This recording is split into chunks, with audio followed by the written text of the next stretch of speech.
Being healthy సిరీస్లో ఇది part 3. So మీకు లాస్ట్ వీడియోలో చెప్పాను కదా, ఎన్ని క్యాలరీస్ తీసుకుంటే వెయిట్ గెయిన్ అవుతారు, ఎన్ని క్యాలరీస్ తీసుకుంటే వెయిట్ లాస్ అవుతారు అని చెప్తాను అనేసి.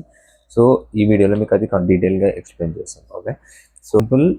నా టోటల్ ఎనర్జీ ఇంటేక్ వచ్చేసి విచ్ ఇస్ 2200 క్యాలరీస్ అండ్ నా బేసల్ మెటబాలిక్ రేట్ వచ్చేసి 1800 క్యాలరీస్. సో మీకు లాస్ట్ వీడియోలో చెప్పినట్టు క్యాలిక్యులేటర్లో నేను క్యాలిక్యులేట్ చేసుకున్నాను. సో నా రిక్వైర్మెంట్స్ బట్టి, లైక్ అంటే నా వెయిట్, నా హైట్ అండ్ నా జెండర్, అండ్ దెన్ నేను ఎన్ని డేస్ వర్కౌట్ చేస్తాను అనేసి నేను అందులో మెన్షన్ చేసి నాకు కొన్ని క్యాలరీస్ చూపించింది. సో అది నా టోటల్ ఎనర్జీ ఇంటేక్ వచ్చేసి 2200 క్యాలరీస్ అండ్ నా బేసిక్ మెటబాలిక్ రేట్ వచ్చేసి which is 1800 calories. Okay, so ఇప్పుడు నేను ఫ్యాట్ లాస్ అవ్వాలి అని అంటే ఎన్ని క్యాలరీస్ తీసుకోవాలి? సో నేను ఇప్పుడు ఫ్యాట్ లాస్ అవ్వాలంటే త్రూఅవుట్ ద డేలో నేను 2000 క్యాలరీస్ తీసుకోవాలి. అంటే నా టోటల్ ఎనర్జీ ఇంటేక్ అంటే నేను కొన్ని క్యాలరీస్ తక్కువ తీసుకోవాలి.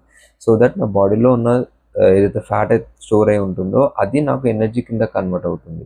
సో దట్ నేను అప్పుడు వెయిట్ లాస్ అవుతాను. Okay, and if in case నేను ఒకవేళ